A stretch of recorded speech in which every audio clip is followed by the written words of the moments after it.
the other, what was the second word we were to have tonight, Robert? Well, Jeff Burkhart will be next. Okay, well, after the judge. Well, Ward 8's the one that couldn't be here tonight. Okay. So Ward 12 is the one we got. That's right, he couldn't be here, so at the last minute, graciously, I called the judge and I called Jeff Burkhart today that did not have an opponent, and both of those graciously agreed that they would come and do a speech and answer some questions to the audience, and I sure do appreciate that. One guy, we would have had another opponent here, but he works for the school system, and he had to go and watch the children at the sporting event, had to chaperone them and take the place of some lady that got sick. But on the 29th, the 3 wards that we have at that time, both candidates will be here. So without further ado, I told Judge Smith that he would go at about 7:30, so let's all have a big round of applause for Judge Smith as he comes up.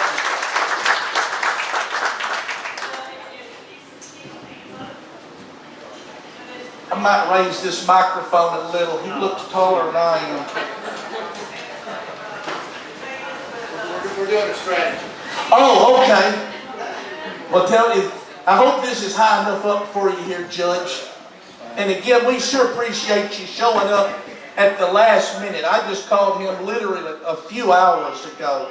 So, here's Judge Smith. Well, I've got some junk mail, and y'all pass that around. Doing pretty good. Y'all just scattered that around there.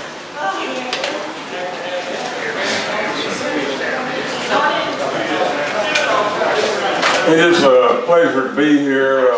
Wallace said the quality speaker who was scheduled couldn't make it, and he said, you're on, Smith. So I got an invitation to join y'all tonight.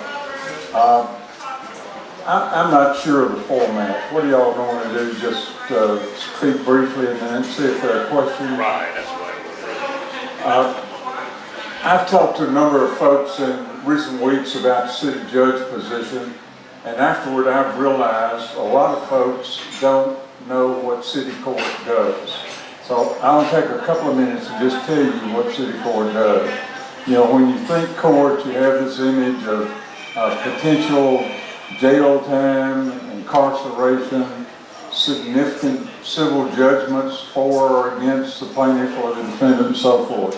None of that applies in city court. City court is a court of extremely limited jurisdiction. Our basic authority is to hear cases involving city ordinances. So Jeff and Wallace and city council members pass ordinances. If there's an alleged violation of that ordinance, it would come to city court. The only exception to that is the city has adopted the state traffic standards, and the Class C misdemeanor state traffic standards are also heard in city court. 95% of what's heard in city court are traffic issues. You get an occasional building and codes issue, an occasional animal at large issue, but we don't hear divorces, adoptions, assaults, serious car wrecks. You know, those usually go up to a big court. So y'all understand the very limited role of city court. City court is the only part-time court in Montgomery County. Every other judge is full-time and cannot practice law. And that's one of the unusual things about city court, is that city court judge can continue to practice law. I have a very limited law practice. My non-judicial activities are primarily teaching. I teach graduate courses for Bethel University. I teach law and ethics courses, and I think that's an advantage. A reason that judges can't practice law is part of practicing law is working out settlements. If it's a civil matter, you're trying to work out an agreement with the opposing attorney. If it's a criminal matter, you're trying to work out an agreement with the police officer who might have arrested or charged your client or the district attorney. I think that puts the city judge in an awkward position if you have an extensive law practice in addition to trying to be a judge.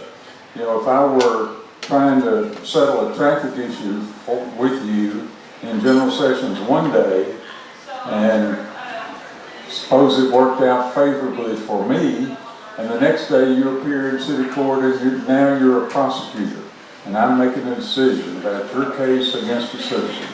I just think it creates a situation that's not good. But nevertheless, that's what we have. The city court position is a part-time position. A couple of things I'd like to mention to you. I've had the honor of being a city judge for more than 15 years now. I'm a candidate for re-election. I think experience matters. Whatever you're seeking service or assistance with, you frequently ask, what experience do you have as a painter, or as a mechanic, or as a physician, or as an attorney, or whatever service we're seeking. I think the experience I've had in city court is valuable and uniquely prepares me to continue in this role. I think you'll find that people who appear in city court are treated respectfully, courteously, and the laws applied.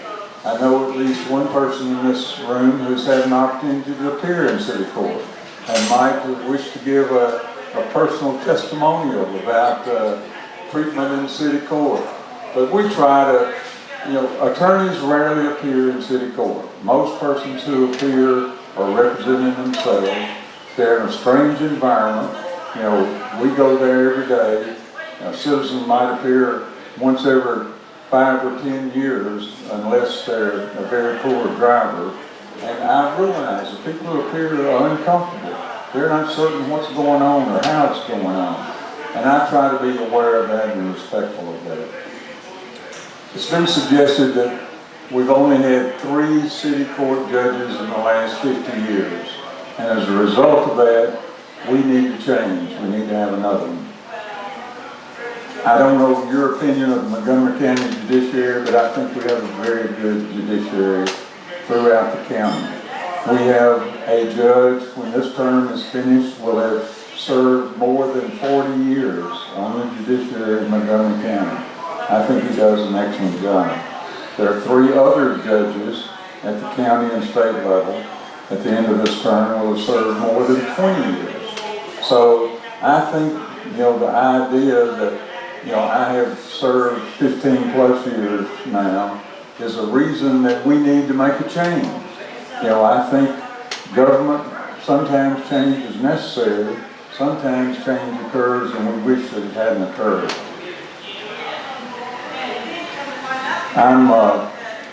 I think folks who appeared will agree that I'm reasonable in court, I'm practical, I apply the law, but judges have discretion. I use that discretion when I think it's important and it serves the best interests of the city and the defendant in the proceedings before the court. So basically, I'm asking you for your support in re-election. I think my record speaks for itself. I think I've done a good job as your city court judge, and I would like to be re-elected. And then on November 8th, there are 2 names on the ballot. Smith, that's a tough one to remember. Skip over the first one, get down there to Smith, and I certainly would appreciate your vote. Do we have any questions? Did anybody? Okay. Do we have any written questions? Well, You repeat the question for me. okay. Have the traffic cameras cut down on your business? Have they cut down? Yeah. I don't know that there's been any research that directly says it's cut down. The research is saying that the traffic cameras, which we either love or hate, have had a reduction in terms of side impact collisions. And the research is saying those side impact collisions were the ones that are causing the more serious injuries and deaths. That same research said there's been more rear end collisions because someone is zipping along and suddenly they see this sign, red light camera intersection, and someone slamming on their brakes and you don't have time to get stopped. But those accidents, according to the research, are not as serious as the side impact accidents that have occurred. I don't hear lots of red light camera cases. I only hear those that are appealed. And one unique thing about that, the legislature, when they wrote that legislation, placed a burden on the registered owner of the car. So if your vehicle is captured on a red light camera, you, the registered owner, get the notice of the violation. You might not have been in the country, you're not in the state, but the legislature said the burden is on you now, that if you were not the operator of that vehicle, you need to nominate the person who was operating. And if you nominate that person, then you're off the hook. The unfortunate thing for us guys, if it's your wife that was driving the car, you're certainly not going to roll over on your wife and have to put up with an angry woman in your house for the next year or two. But that's the way the legislation is written. The hearings I have on red light camera cases are rare. If you ever get a red light ticket, and some of y'all might have had one, you can go online and you're able to see the images that were captured. And they're good images. They've got your license plate. They've got the stop bar, the white line there. You can see the light, whether it was red before you cross the stop bar. The only one I can recall that was appealed. And another crazy thing about the legislation, running the red light is obviously a moving violation. Would you agree with that, Mr. Red? It is, yes. It is. But the legislature says it's not a moving violation. They have that authority. So it's not a moving violation. It's a $50 fine if you just pay the fine. If you appeal it and come to court, and then we have a hearing, and you're found guilty, court costs are added to it. Court costs more, the court costs are more than the fine. And I'm not saying you shouldn't appeal. Of the years, the one I have heard that I dismissed, although he clearly ran the red light. There was a young soldier, he was taking his wife to post, they were having their first child, she was screaming, and he ran the red light. He brought the birth certificate, hospital records. Did he run the red light? Absolutely. Did I dismiss it? Absolutely. Should I have? That's like, y'all can decide. You can pull a Judge Judy to decide what you would do in that situation. But the red light cameras have not had a significant impact that I can take. Yes, sir. What is the net income to the city off the camera system? Last year, last budget season, I was working with the city court clerk. The city court does not have an actual budget, although in the budget documents it's labeled city court. The city court clerk has the budget, and the city court clerk and the deputies are critical for the operation of the court.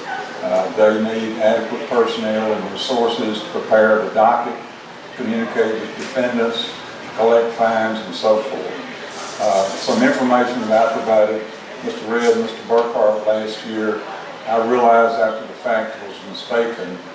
There was some state court information in what I was providing them saying this was city court revenue. I'm estimating it's probably around $1 million, but I'm not exactly certain of that. That's just the city share of the fines that are taken in. There's a third-party administrator, isn't there, over the camera system? The city doesn't own the camera system. The city doesn't know? Own the camera system. Oh, I thought you were talking about city I thought you were talking about city court revenue general. I didn't know you were talking Camera about the system county. itself, I was curious about how much that brings in. I really don't have an answer for the distribution of that. That would be more for the next speaker.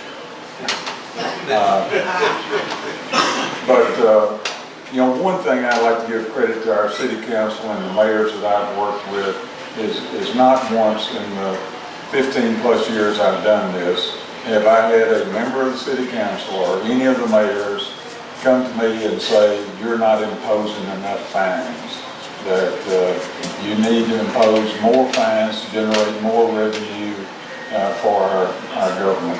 And I appreciate that.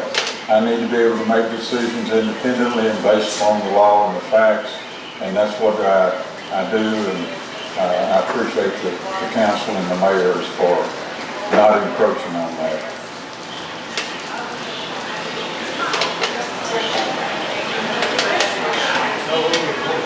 This is for Jeff Burkhart. Let me mention one other thing about city court, something you probably didn't realize. If you're cited in civil court, it's a civil offense, civil traffic offense as opposed to criminal. The difference in civil and criminal is the burden of proof. This means if you're in city court, the burden of proof is relatively low. It's just preponderance of the evidence. And I know that doesn't make any sense to you, but if you think of the scales of justice as equally balanced, in a civil proceeding, it just has to move slightly to be able to make a determination. For a criminal conviction, it's beyond a reasonable doubt. So the scales have to move significantly. So just be aware, it's civil, you're not creating a criminal record when you get a traffic citation, and the burden of proof is not very heavy. So you've got a tough battle. You don't have the same latitude that you would have in a criminal court matter. So just be aware of that. And for goodness sakes, hey, Dwight, I didn't see you back there. You got it in the corner. Yeah.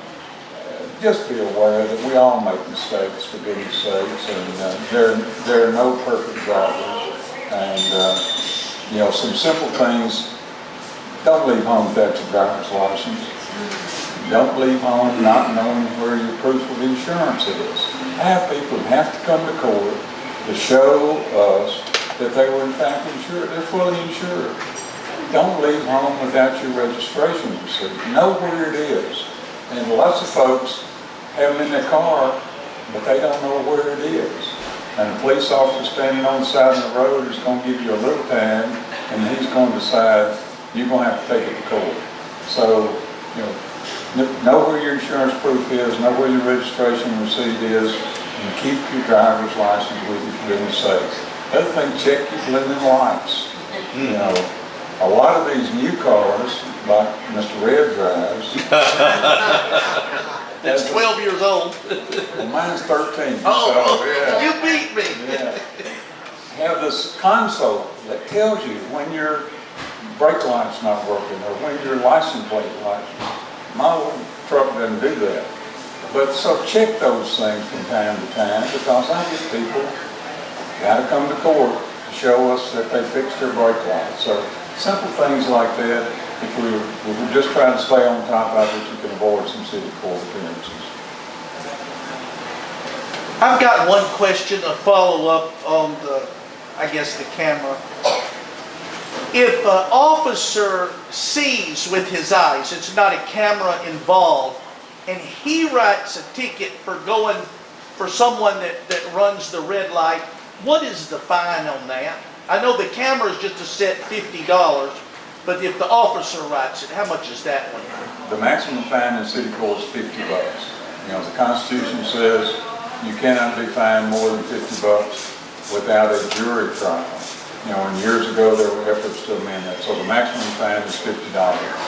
Court costs, litigation tax, and other stuff started adding on to $50. It winds up like $140 something. But the option that I use as regularly as possible If you ran a red light, the officer wrote you a citation, you come to court, and you haven't been to traffic school within the last 3 years, I'm going to offer you the option of going to traffic school. Going to traffic school is going to burn up 4 hours of your life. And the cost is basically the same as paying the $50 and paying the fine and court costs. In fact, it might be $2 or $3 more, but it keeps the points off your license. And so you've got to sort of make that judgment. You know, is keeping the points off my license important enough that I'll go to traffic school and pay court costs, or do I want to take the hit, pay the $50 fine and get the points on my license? So would they take that to the regular general sessions court if they wrote a ticket that would be more than $50? It would go to the county court. See, Class C misdemeanors, the lowest level of misdemeanors, traffic offenses, can come to city court. Sheriff's deputies and highway patrol officers take all of theirs to general sessions. But police officers, for these lower level traffic offenses, generally bring those to city court. And let me tell you folks, if you have a traffic violation and you get cited to city court, you're going to be aggravated as can be. Yeah. But temper that aggravation by remembering you're not in general sessions court. That's right. General sessions court costs alone are approaching $200 with no fines, but just the court costs alone. So, you know, I know you're unhappy when you got the citation, but if you happen to get one of these little cash register looking strips, that's what the city police officer's primary issue now. You'll be in city court, and I promise to treat you fairly, but you know, financially, you're a little bit ahead of being there instead of in general session. Yes, ma'am. Wasn't there something in the news not too long ago about people who didn't pay their fines, and if you don't pay, what happens to you?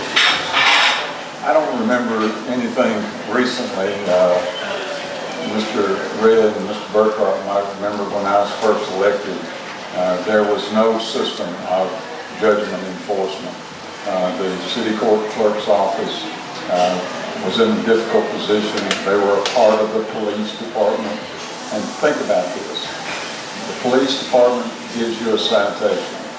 You want to go down and investigate the process, what's going on with this citation, you go to the police department. You know, through working with the council and the mayors, I was able to get the city court clerk's office moved out of the police department to at least give you a feeling that I'm not dealing with the same agency that gave me this citation as I'm trying to get it addressed. Judgments were not being enforced because records were so poor. Now there's a consistent system that if a judgment is entered against you, or if you fail to appear, that is reported to the Department of Safety.